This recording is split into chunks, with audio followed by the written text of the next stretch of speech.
Hello, I'm here alone today. I've heard that you guys like my solo episodes, so I figured I would put myself out there again for you.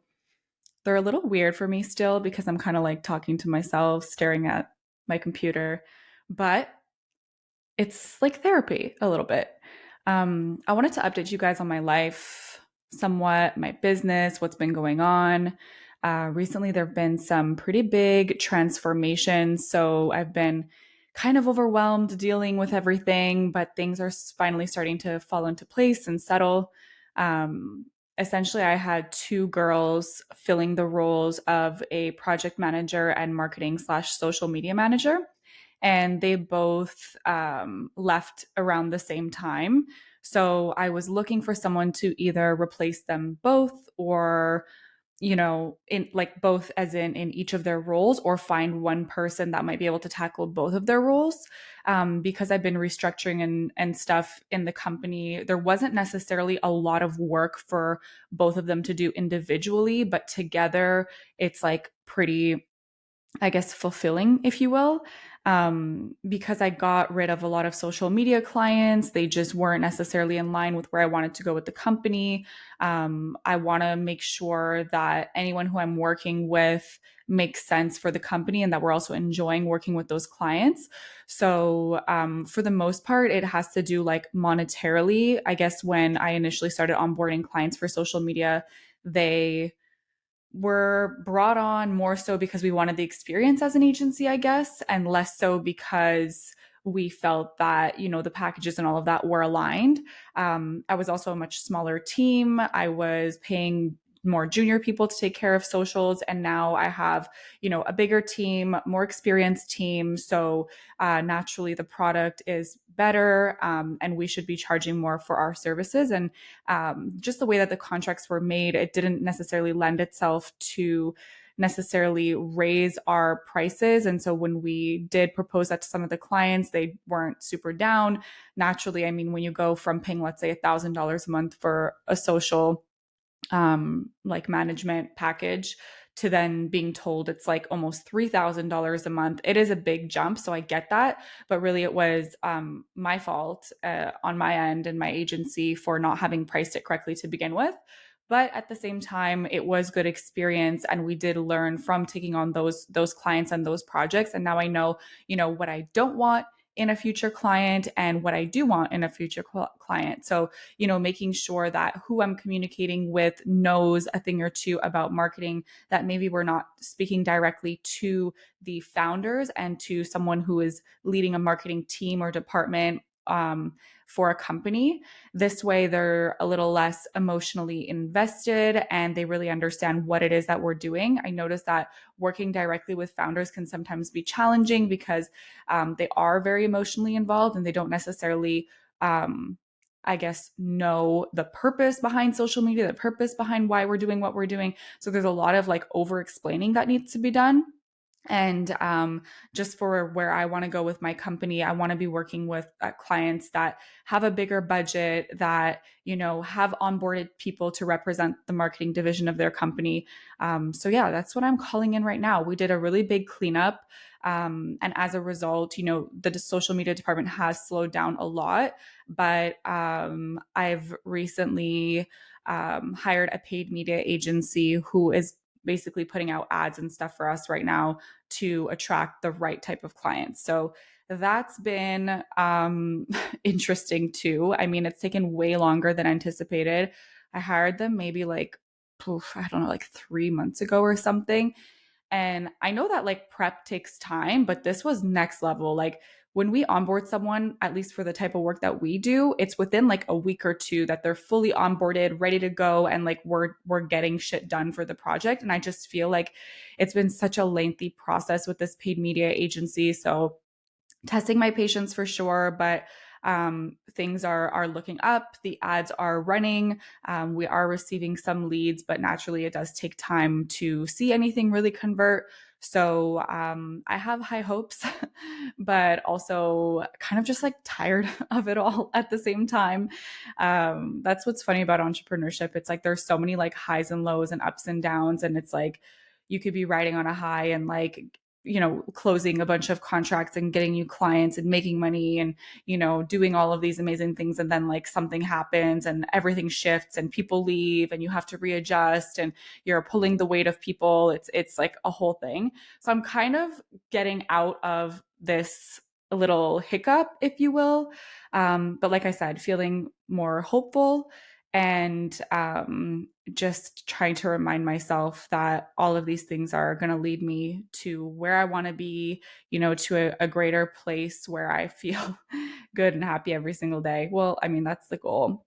Like I said, there's always going to be ups and downs, but yeah, anyways, I digress. What else is going on? Let's see. I'm really just focused on building, I guess, a team for Nomad Cre8tive that I can really, really trust. So, this whole concept of building a company as opposed to running a company, because I've been running it basically for the last 5 years, which means I've been in the company doing all the things. Like I started off, doing things in accounting, sales, design, direction, management, you name it. Like I've literally done every single person's job. Now I am expanding my services. So there are other experts that are definitely more qualified and knowledgeable than me to take on those aspects of the work. But I'm trying really hard to no longer jump back in unless it's absolutely necessary, because I need to trust that anyone who I'm hiring to complete these tasks and projects and lead people and run with my clients are capable.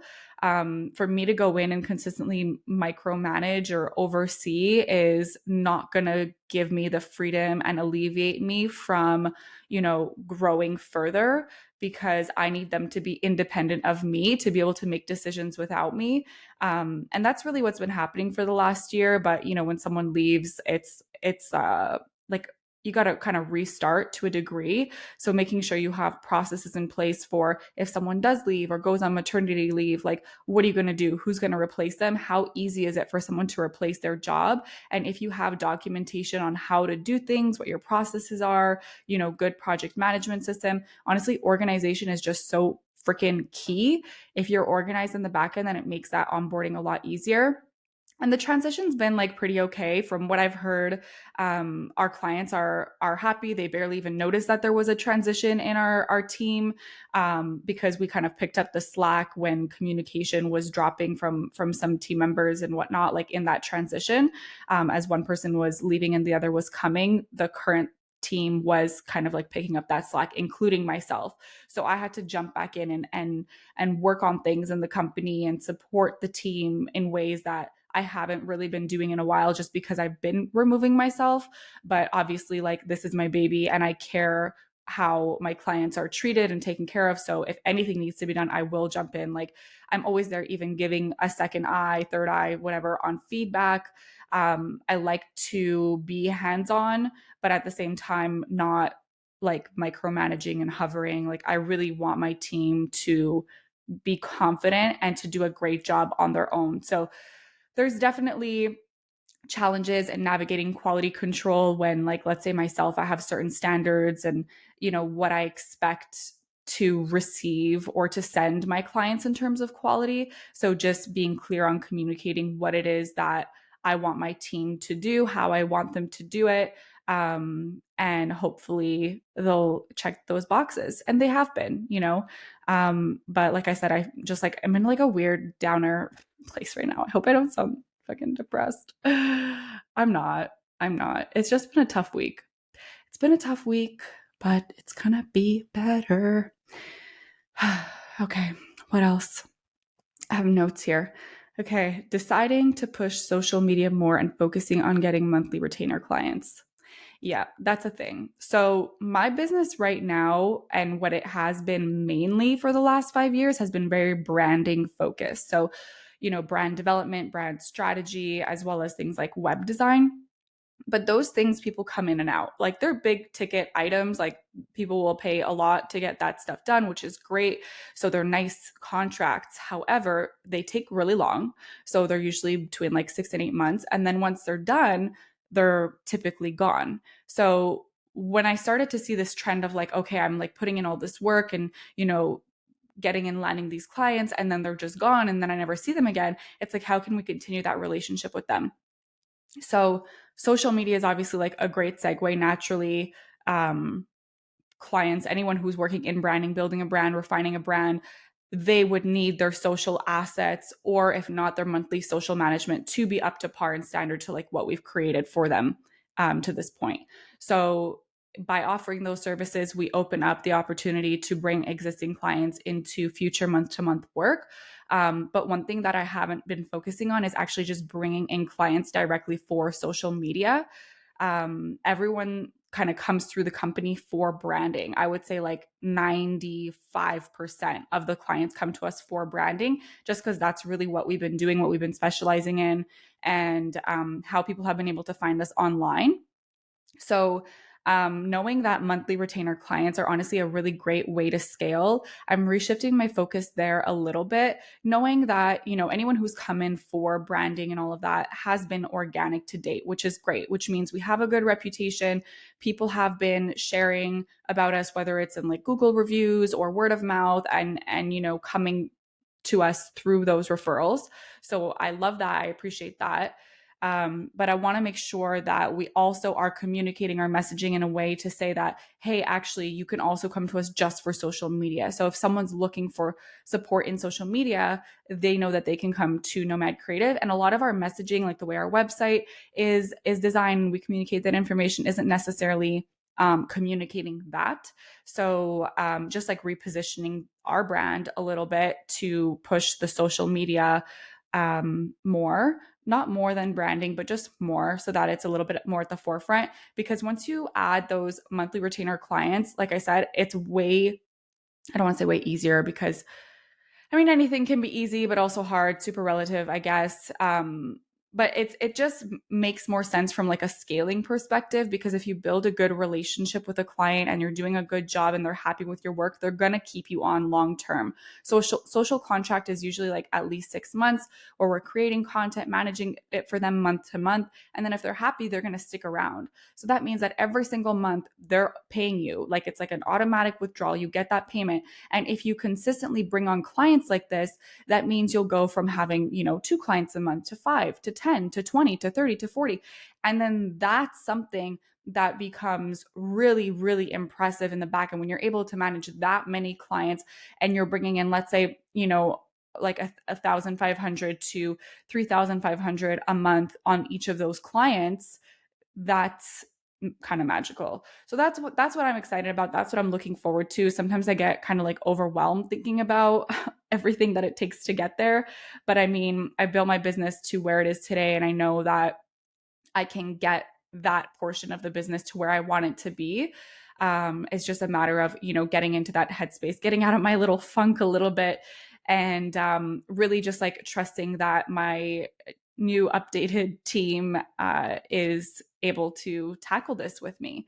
So, yep, that's that.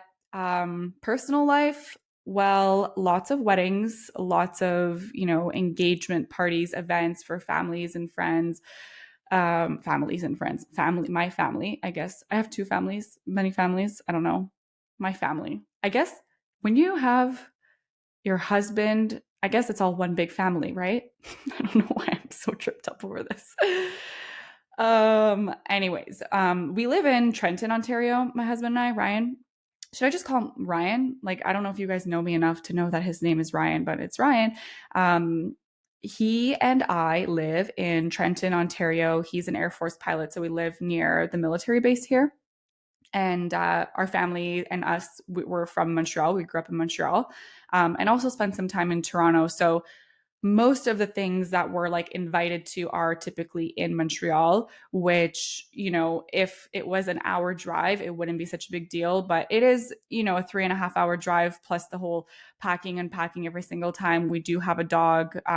So it becomes a little challenging to be there all the time for all of the events. And we've been dealing with, creating proper boundaries and not feeling guilty about not being able to make everything, hoping that our friends and family are, understanding of our situation.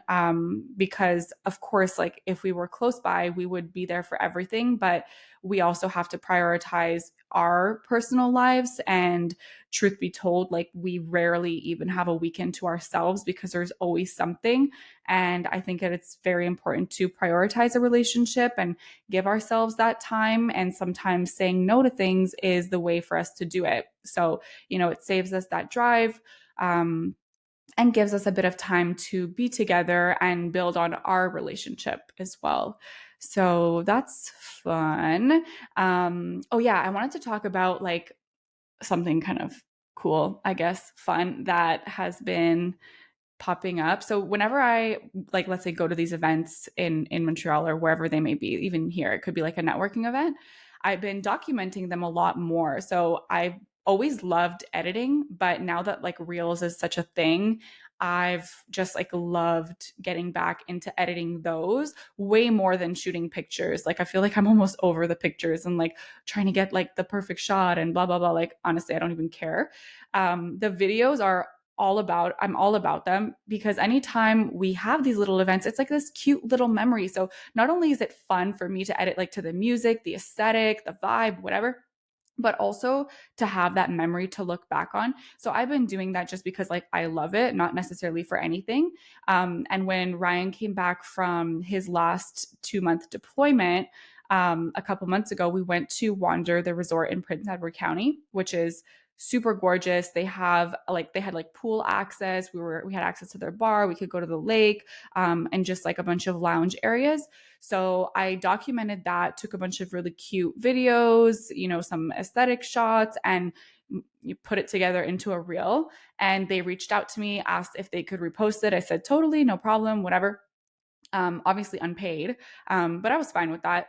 And another hotel from the area saw that I did that for them. Well, not for them, but did that. And then they used my content and they reached out to me and they were like, hey, we're actually looking for content creators. And it was like a hotel in the same area. And they were like, yeah, we'd love to like talk to you and see if this would be a good fit. So this is super recent. Like I spoke to them on Friday and got the email this following Monday. So kind of opening my eyes to a different world, I guess. I've never really like I definitely don't consider myself an influencer by any means. But this is the first time that I would potentially, I guess, be paid to create content. I've done exchanges. Like, it's not the first time an accommodation has reached out to do an exchange where, like, if I stay there, I'll create them content, but the free was stay, which to me, honestly, is like just as good because, especially when it's like a cottage and stuff, you get to use the lake and have like a little staycation. But I think this, from what it sounds like, is a little bit more long term, and they're not just looking for like a one night thing, but more seasonal and regular content. So, I mean, sounds like fun, something I'm going to entertain. And I'll keep you guys posted on what happens there. Should be fun. You might see some reels coming up from different accommodations on my feed. And as if you know, like if you follow my personal account, it's very like travel focused. I've been traveling for years now. So a hotel and, accommodations, hospitalities definitely fits in within my personal brand, I would say. Yeah. So it's like a win-win-win. I win, they win. Well, we all win. And yeah, that's pretty much it. I feel like I've been talking for a while now. It's so crazy, actually. You know what? 18 minutes. That's like wild to me that I can talk this long to myself. Anyways, I just want to say thank you so much to everyone who has been listening, supporting, sharing. Those of you who have been agreeing to be guests on my podcast. That's been super fun. I have a huge list now. My new marketing manager has helped me put that together, and it is so exciting to see. Like, I'm able to change the status of like when I like emailed, followed up, when they filled out the form, when they booked the thing, when it's done, when it's scheduled, when it's live. Yeah, I don't know. That shit excites me. I just like being organized. But all I want to say is for like on the Mindfulpreneur podcast Instagram, we what are we have like, what is it, 120-ish followers, let's say, and we're reaching over 5,000 accounts per month, which is incredible. And honestly, I have to say that has a lot to do with my amazing guests. So they've been added as like collaborators and stuff. So when it's shared to their following as well as this our following, and then I share it on my personal account, which has like 1,000 or something followers, and then Nomad Cre8tive's account, which has like 9,000 followers. So it definitely like gains reach in that way. So all that to say is that like your follower count doesn't necessarily have anything to do with how many people can actually see your content.